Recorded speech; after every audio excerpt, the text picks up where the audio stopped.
নে, এসে পড়েছি আমরা। কবে থেকে তুই তো গ্রামে আসার জন্য ছটফট করছিলিস ভাই, এতদিনে শান্তি আছে তো? হ্যাঁ, শান্তি হয়েছে, কিন্তু গ্রামের শুরুতে ওটা কিসের মূর্তি রাখা রয়েছে বলতো? হ্যাঁ দেখলাম। এটা কে রে উদয়? তোদের গ্রামের কোনো স্বাধীনতা সংগ্রামী নাকি? কই না তো, আমাদের গ্রামের কোনো স্বাধীনতা সংগ্রামী বা বিশিষ্ট মহিলা কেউ ছিল বলে তো আমার জানা নেই। ও মাঝি ভাই! হ্যাঁ বাবু বলুন। মাঝি ভাই, বলছি গ্রামের প্রান্তে ওটা কার মূর্তি গো? ওই মূর্তির দিকে তাকানোর দরকার নেই বাবু।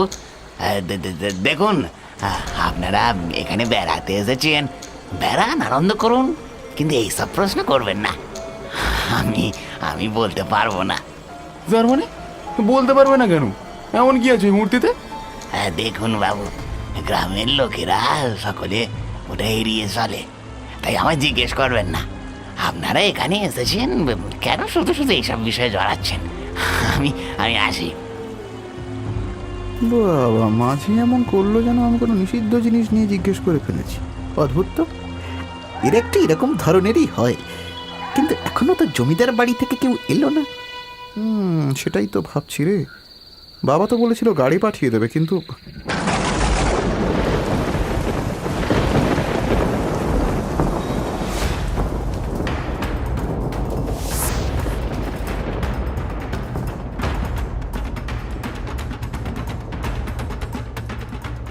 ঠিক তখনই ওরা দেখলো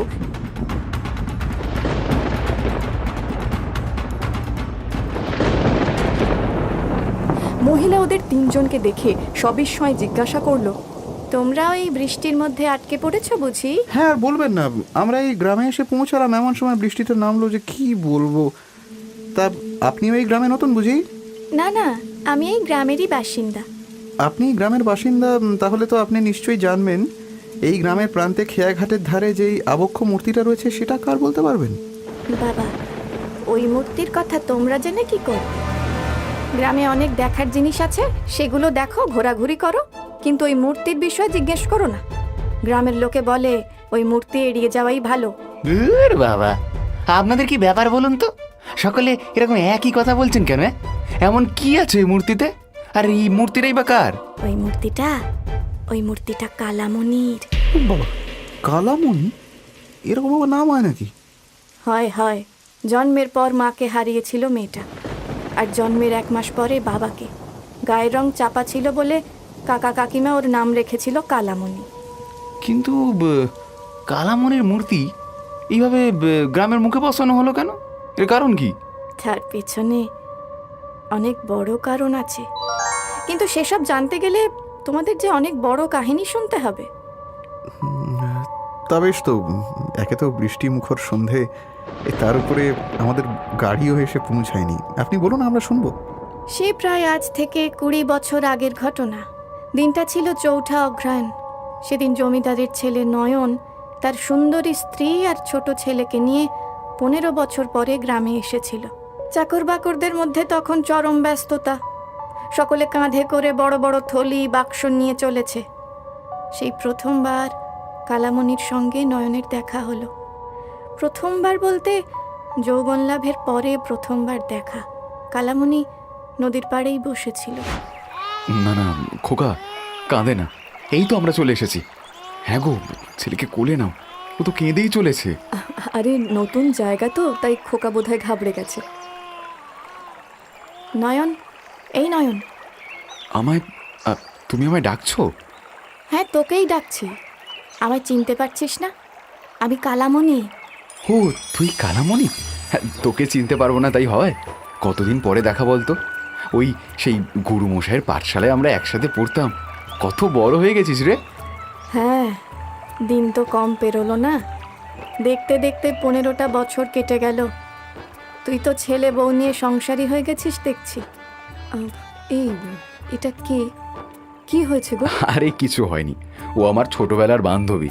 তুমি খোকাকে নিয়ে বাড়ি যাও, আমি ওর সাথে একটু কথা বলেই আসছি। সত্যি কালামণি, মাঝে কতগুলো বছর কেটে গেছে বল। তুই আজকে না ডাকলে আমি তো তোকে চিনতেই পারতাম না রে। তুই আমায় চিনতে পারিসনি, আর আমি তোকে ভুলতে পারিনি। তোর মনে আছে পারুলদের বাড়ির পেছনের বাগানে যখন আমি আর তুই খেলনাবাটি খেলতাম, তখন তুই আমাকে কি বলতিস? তুই বলতিস তুই আমার বর আর আমি তোর বউ। সেসব ছেলে মানুষই কথা তুই এখনো মনে রেখেছিস কালামণি? তখন তো আমরা ছোট ছিলাম। ছোট ছিলাম তাই বুঝি। আর যখন আমরা গুরুমশাইয়ের পাঠশালা ছেড়ে রাধা মাধব ঘোষালের বিদ্যালয়ে পড়তে গিয়েছিলাম, তখন সব সময় তুই আমার সাথে থাকতিস নয়ন। এই কালামণি, এমন করে চুপ করে আছিস কেন?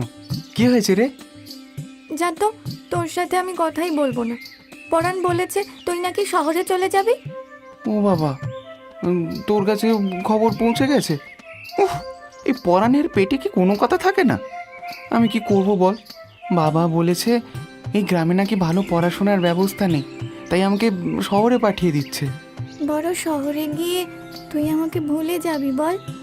ওখানে তোর নতুন বন্ধু হবে। ধুর পাগলি, তোকে আমি কোনোদিন ভুলতে পারি? আমি পড়াশোনা করে ঠিক ফিরে আসবো কালামণি, আর এসে তোকেই বিয়ে করব, দেখবি? ধ্যাৎ, কি যে বলিস তুই। উমা, সত্যি বলছি রে। খেলনাবাটি খেলার সময় আমরা আমরা দুজন কেমন বর বউ হতাম। সত্যি সত্যি দেখবি একদিন আমরা বর বউ হব। এরপরে যেদিন তুই চলে গেলি, আমার হাতে একটা ছোট্ট পুতুল দিয়ে বলেছিলি আমি যেন তোর জন্য অপেক্ষা করি। আর সেই অপেক্ষা করতে করতে এত বছর কেটে গেল নয়ন, কিন্তু তুই এলি না। তুই কি পাগল কালামণি? সেসব ছোটবেলার কথা, তখন কি আর অত বুদ্ধি থাকে নাকি? আর তুই সেটা নিয়ে এত ভেবেছিস? তুই বলেছিলি শহরে গিয়ে আমায় চিঠি লিখবি। প্রথম কিছুদিন লিখেছিলি, কিন্তু তারপরেই সব বন্ধ। তোর চিঠির আশায় আমি রোজ ডাক হরকরার কাছে ছুটে যেতাম। কি মুশকিল! তোর তো তখনই বুঝে যাওয়া উচিত ছিল কালামণি যে আমার আর এগুলো মনে নেই। কোন ছোটবেলায় কে কি বলেছে সেই নিয়ে কেউ ভাবে? তুই ভাবিসনি নয়ন, তাই তো ছেলে বউ নিয়ে সংসার করছিস। আর আমি, যেখানে গ্রামের মেয়েরা 14-15 বছরেই বিয়ে করে নেয়, সেখানে এই 25-26 বছর পর্যন্ত আমি কেমন করে আছি ভাবতে পারিস? কেন? শুধু তোর পথ চেয়ে। দেখ কালামণি, আমি স্ত্রী পুত্র নিয়ে এখন ঘোর সংসারী।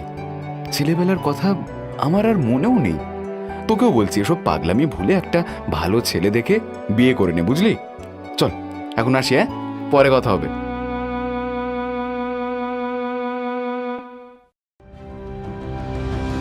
হ্যাঁ গো, তখন ওই মেয়েটা কে ছিল গো? তোমার আসার পথে ডাকছিল। তুমি তো প্রায় 15 বছর পরে গ্রামে ফিরলে, তাহলে এই মেয়েটা তোমায় চিনল কি করে? আরে ওটা কালামণি গো। সেই ছোটবেলায় আমরা একসাথে পড়তাম, খেলা করতাম। সেই এতদিন পরে দেখা হয়ে ছাড়তেই চায় না। পাগলি একদম। কে? কার কথা বললি তুই? আরে কালামণি গো বাবা, সেই আমার সাথে পড়তো, একসাথে আমরা খেলতাম। কি বলেছে সে তোকে? আরে মেয়েটার মাথা খারাপ হয়ে গেছে। সে কোন ছোটবেলায় আমি ওকে খেলার ছলে বলেছিলাম তুই আমার বউ, ও সেটাকে সত্যি ভেবে নিয়েছে। বাবু বলে কিনা আমি তোর জন্য পথ চেয়ে বসে আছি। কি সর্বনাশ করেছিস তুই নয়ন? কি করেছি বাবা? তুমি হঠাৎ এমন কেন বলছো? ওরে, ওই কালামণি কোনো সাধারণ মেয়ে নয় রে, ও যে সাংঘাতিক মেয়ে। তার মানে কি করেছো?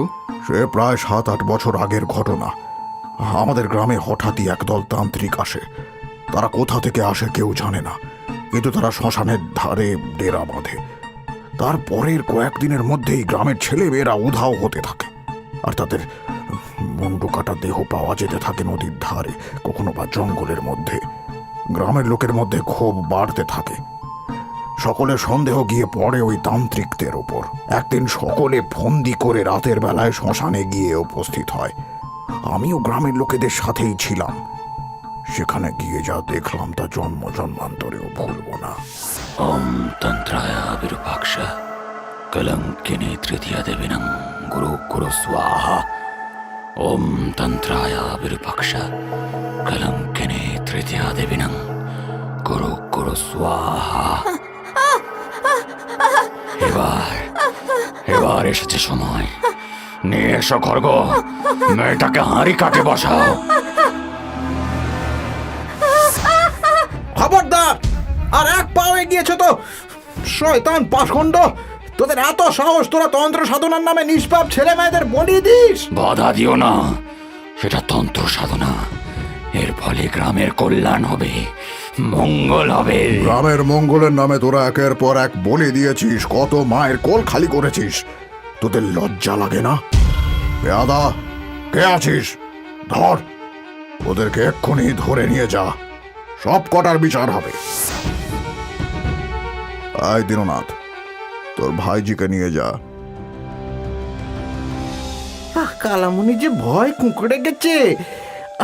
আর একটু না হলে কি জানি সর্বনাশ হতো। ওঠ কালামণি, ওঠ মা, ওঠ ওঠ। কালামণি রে, তাকিয়ে দেখ মা, তোর আর কোনো ভয় নেই। জমিদার বাবু এসে শয়তানগুলো রে ধরে ফেলেছেন। সেদিন কেউ কিছু বোঝেনি, কিন্তু ধীরে ধীরে কালামণির আচরণে বিশেষ পরিবর্তন লক্ষ্য করা গেল। কালামণি চুপচাপ থাকতো, গ্রামের মেয়েদের সঙ্গেও বিশেষ কথাও বলতো না। একদিন কালামণি ওর কাকার সাথে নৌকোয় করে নদীর অন্য পাড়ে যাচ্ছিল। ঘোর বর্ষার দিন, নৌকো সবে উত্তরের ঘাট থেকে ছেড়েছে। নদীর জল ফুলে ফেঁপে দ্বিগুণ হয়ে উঠেছে, আকাশ কালো হয়ে রয়েছে। হঠাৎই মাঝি কালামণির কাকা দীননাথকে বলল, এই যে তুমি নৌকা থেকে নেমে যাও, নৌকোয় আর জায়গা হবে না। কি কথা মাঝি ভাই, আমি যে অনেক আগে থেকে বসে রয়েছি, আমি কেমনে যাব? বসাকে তো কি হচ্ছে, নৌকে আমি অত লোক নিতে পারবো না। একে তো বাদলা দিন, তারপরে বৃষ্টি শুরু হয়েছে। এই উত্তাল নদীতে আমি এত লোক নেব নি। আরে কি মুশকিল, তার তো বাকি তো রয়েছে অনেকে, তাদেরকে নেমে যেতে বলো না, আমাকে বলছো কেন? আমি ভাইজিকে নিয়ে যাচ্ছি, আমি নামবো না, আমি নামবো না। কি তোমার ইচ্ছা বুঝি? নামতে বলছি নেমে যাও, কিন্তু নইলে ঘাড় ধাক্কা দিয়ে নামিয়ে দেবো। কি এত বড় সাহস? আমি টাকা দিয়ে যাচ্ছি, বিনে পয়সায় যাচ্ছি না, তাই আমার চোখ রাঙিয়ে দিও না বলে দিলুম। এই মাঝি, তুমি অকারণে আমার কাকার সাথে ঝগড়া করছো কেন বলো তো? আমরা নেমে গেলে তোমার নৌকা ডুববে, তোমার নৌকার লোকগুলো ডুবে মরবে বলে দিলুম। কেউ মা, কি বদমাইশ মেয়ে দেখছ? যত বড় মুখ তত বড় কথা। এই, নাম নাম বলছি, নাম। তোকে আর তোর কাকাকে আমি নিয়ে যাবো না, নাম বলছি। এই বলেই কালামণি তার কাকাকে মাঝি নৌকা থেকে নামিয়ে দিল। আর মাঝি নৌকো নিয়ে রওনা দিতেই শুরু হলো তুমুল বৃষ্টি, তার সাথে ঝোড়ো হাওয়া। সেই হাওয়ার দাপটে নৌকো যেন কড়াইয়ের মতন এদিক ওদিক করতে শুরু করলো। সমস্ত যাত্রীরা ভয় আতঙ্কে চিৎকার করতে শুরু করলো। বাঁচাও, বাঁচাও, কে আছো? বাঁচাও, বাঁচাও, নৌকা ডুবে যাচ্ছে যে, বাঁচাও। কিন্তু সেদিনের পর থেকেই গ্রামে কালামণির কথা রটে গেল। সকলে সন্দেহ করল, সেই তান্ত্রিকরা বলি দেওয়ার আগে কালামণিকে বসিয়ে যেই মন্ত্র পাঠ করেছিল, সাধনা করেছিল, তার জন্যই তার মধ্যে এই ক্ষমতা এসেছে। এরপর থেকেও যাকে যা বলতো সেটাই সত্যি হয়ে যেত। আর ওর কাকা কাকিমাও এই ক্ষমতার বিশেষ লাভ নিত। এইভাবে গ্রামের সকলে কালামণিকে এড়িয়ে চলতে লাগলো, যার ফলে বিয়ের বয়স পেরিয়ে গেলেও কালামণির বিয়ে হয়নি। কিন্তু এখন শুনছি তোর জন্য অপেক্ষা করছিল। বাবা দেখো, আমি এসব মানি না। কালামণি এরকম মেয়ে নয়। দেখো, তুমি না মানলে সেটা কিন্তু মিথ্যে হয়ে যায় না। যা রটে কিছু তো বটে। না না, আমারও মেয়েটার চাহনি মোটেই ভালো লাগেনি। না না নয়ন, আমি বলি, ও যখন তোকে এত কিছু বলেছে, তাহলে চল আমরা বরং ওর কাছেই যাই। তুই ওর সাথে ভালো করে কথা বলে ক্ষমা চেয়ে নিস। এসব ঝুট ঝামেলা আমি চাই না। হ্যাঁ, বাবা একদম ঠিক বলেছে, তোমরা এক্ষুনি যাও।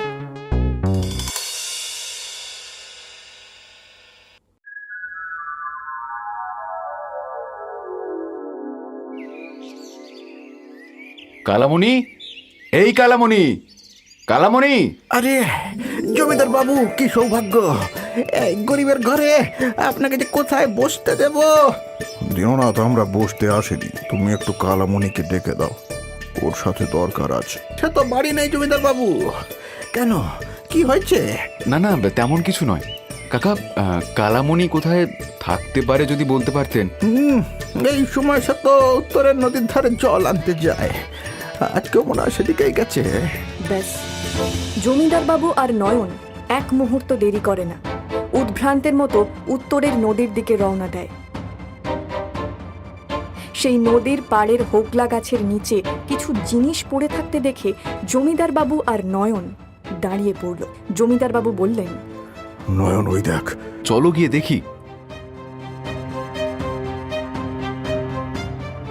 ওগুলো ওগুলো কি বাবা? কালা জাদু। এগুলো তো কালা জাদুর জিনিস নয়ন। তার মানে কালামণি কালা জাদু করতো। বাবা, ওই ওই মেয়ে পুতুলটার মধ্যে ওইভাবে সূচ দিয়ে রাখা কেন বলতে পারো? জানি না, আমি সব জানি না রে নয়ন। তবে এটুকু বুঝতে পারছি কালামণি নিশ্চয়ই কোনো অনিষ্ট সাধনা করে। গাছের তলায় পড়ে থাকা ওই পুতুল, সিঁদুর, জবা ফুল, এগুলো সব ওই জন্যেই রাখা। ছি ছি ছি ছি ছি, আমি ওকে ভালো মেয়ে ভেবেছিলাম, আর আমার তো ঘেন্না লাগছে ওকে। এবার চলো চলো বাড়ি চলো বাবা, আর এক মুহূর্ত এখানে নয়।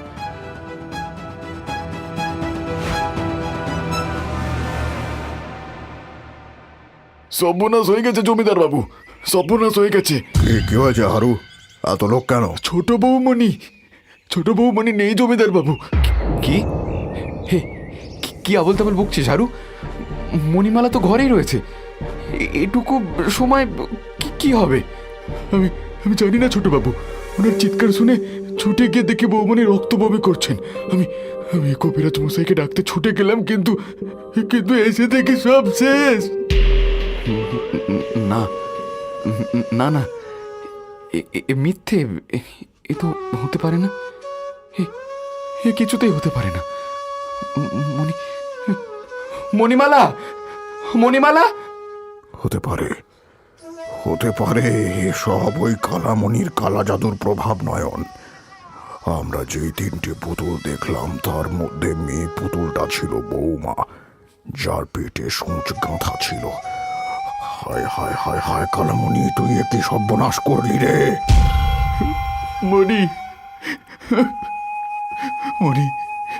মণি কালামণি আমার উপরে প্রতিশোধ নিতে গিয়ে তোমাকে শেষ করে দিল। আমি তোমাকে বাঁচাতে পারলাম না।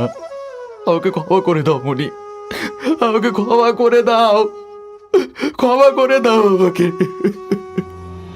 বৌমা আমাদের ক্ষমা করবে কিনা জানি না নয়ন, কিন্তু আমি ওই কালামণিকে ক্ষমা করব না, কিছুতেই না। ও আমাদের ঘরের লক্ষ্মীকে কেড়ে নিয়েছে। কালামণি। তার মানে আমার মা শুধু রক্ত বমি করে মরেনি? আমার মাকে ওই ডাইনি কালামণি শেষ করেছিল? তোমার মাকে? তার মানে তুমি জমিদার বাবুর নাতি? হ্যাঁ, আমার বাবা এখন এখানকার জমিদার উদয় প্রতাপ সেন। কিন্তু তারপরে কি হলো আমায় বলো। তারপরে জমিদার বাবু আর তার ছেলে মিলে কালামণির বাড়ি গিয়ে উপস্থিত হলো। সেদিনটা ছিল কৃষ্ণপক্ষের চতুর্দশী। চারিদিক অন্ধকারে ঢাকা। কালামণির তখন ধুম জ্বরের ঘোরে সে অচেতন। জমিদার বাবু আর তার ছেলে। কালামণি, ডাইনি কোথায় লুকিয়ে আছিস? আমার ঘরের লক্ষ্মীকে শেষ করে লুকিয়ে আছিস? জমিদার বাবু, কালামণি এমন কিছু করতে পারে না। ও তো জ্বরে অজ্ঞান হয়ে আছে। তাই নাকি? হ্যাঁ, মাঠের ধারে ওর তৈরি পুতুল পেয়েছি আমরা, আর তাতে সূচ দিয়ে রাখা রয়েছে। সেটাও কি মিথ্যে?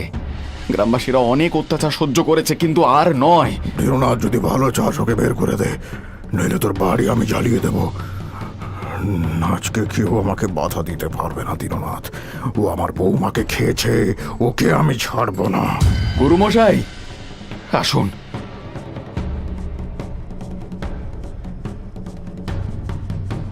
আমি কিছু করিনি। আমি কিছু করিনি নয়ন, আমি সত্যি বলছি, আমি কিছু করিনি। চুপ, একদম চুপ কালামণি। তোকে আমি বন্ধু ভেবেছিলাম, আর তুই? গুরুমশাই, এই ডাইনির জন্য এই গ্রামে অনেক সর্বনাশ হয়েছে, কিন্তু আর না। বলে না, শয়তানি শেষ রাখতে নেই। ওকে এক্ষুনি শেষ করে দিতে হবে। না জমিদার বাবু, আমার অনর্থ করবেন না। কালামণি নির্দোষ। সেদিন দীননাথের কথা কেউ বিশ্বাস করেনি। টেনে হেঁচড়ে কালামণিকে গ্রামের শেষ প্রান্তে নিয়ে যাওয়া হয়েছিল। কাপালিকরা তাদের খড়গ দিয়ে মন্ত্রোচ্চারণের মাধ্যমে মুহূর্তের মধ্যে কালামণির মাথা কেটে দিয়েছিল। ওর শেষ আর্তনাদ মিশে গেছিল নদীর শব্দে।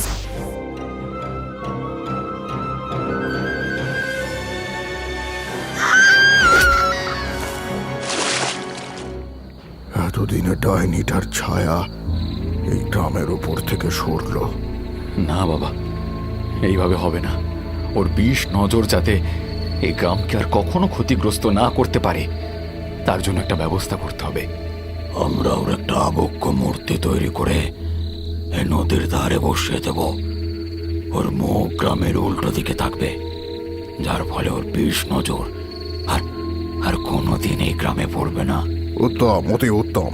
তবে তাই করুন গুরুমশাই। বেশ, আমি মন্ত্রতন্ত্র আর এই তাবিজ দিয়ে এই মূর্তি স্থাপন করে দিচ্ছি। পরবর্তীকালে কেউ যেন এই বিষয়ে কোনো আলোচনা না করে। নিশ্চয়ই। আর কালামুনির এই মুন্ডবিহীন দেহ রাতের অন্ধকারে সেই গাছতলাতেই পুঁতে দেওয়া হোক। যেখানে বসে ওই ষড়যন্ত্র করত সেখানে গলে পচে থাকুক ওর সব।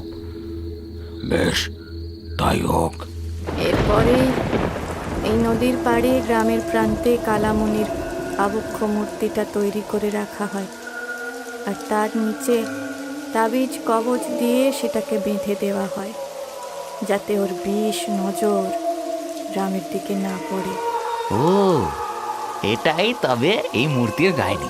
বেশ হয়েছে, এইরকম ডাইনির সাথে এইরকমটাই হওয়া উচিত। বেশ হয়েছে একদম। ছোট দাদা বাবু, ও ছোট দাদা বাবু। আরে হারু দাদু যে! ও বাবা, এতক্ষণে তোমার আসার সময় হলো? কখন থেকে অপেক্ষা করছি জানো? আর কি বলবো দাদা বাবু, এত জোরে বৃষ্টি নামলো যে গরুর গাড়ি কাদায় বসে গেল। জমিদার বাবু আসছিলেন, বাবা এসেছে? কোথায় বাবা? ওনার ধুতিতে কাদা লেগে এমন অবস্থা, নদীতে নেমে ধুতে গেলেন।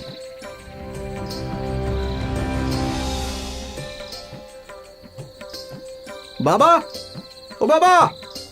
খোকা, আমার খোকা, কতদিন পরে তোকে দেখলাম বাছা। তুই তুই ঠিক আছিস তো? আমি ঠিক আছি বাবা, কিন্তু তুমি আমাকে মায়ের মৃত্যু নিয়ে মিথ্যে কথা বলেছিলে কেন? মায়ের রক্তবমি হয়ে মৃত্যু হয়েছিল, কিন্তু তার পিছনে তো কালামণির হাত ছিল। খোকা, তুই তুই কালামুনির নাম জানলি কি করে? আর এই কথা তোকে কে বললো? ওই তো বৃষ্টির সময় নদীর ধারের একটা ছাউনির তলায় আমরা আশ্রয় নিয়েছিলাম, আর সেখানে একজন মহিলা এসে কালামণির গল্প বলল। তুমি আমাকে মিথ্যে কথা বলেছো কেন? আমি তোকে মিথ্যে বলিনি খোকা। প্রথমে আমরাও ভেবেছিলাম যে কালামণি তোর মাকে কালা জাদু করে হত্যা করেছে, কিন্তু পরে আমি জানতে পেরেছিলাম তোর মা ভুল করে বিষাক্ত বড়ি খেয়ে ফেলেছিল, তাই রক্ত বমি হয়েও মারা যায়। তাহলে কালামণিকে যে তোমরা মুন্ডু কেটে মেরে ওর দেহ নদীর ধারের মাঠে পুঁতে দিয়েছিলে, ও নির্দোষ হওয়া সত্ত্বেও শাস্তি পেয়েছিল? এ কথা তুই কি করে জানলি? যখন আমরা কালামণির লাশকে পুঁতেছিলাম, সেখানে কেউ ছিল না, গ্রামের লোক তো সব জানতো না। কোথায় সে মহিলা যে তোকে এইসব বলেছে? ওই তো নদীর পাড়ে বসেছিল।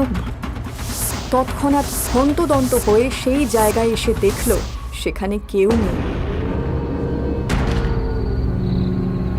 হঠাৎ হারু কাঁপতে কাঁপতে বলল, জমিদার বাবু, ওই দেখুন, কালামণির মূর্তির মুখ গ্রামের দিকে ঘুরে গেছে। কি করে সম্ভব? তার মানে এবার ওর কুদৃষ্টি আবার গ্রামের দিকে পড়বে। বাবা, বাবা তোমার আবার কি হলো? চোখ খোলো বাবা! কোথায় কোথায় জমিদার বাবু, নারী যে চলছে না।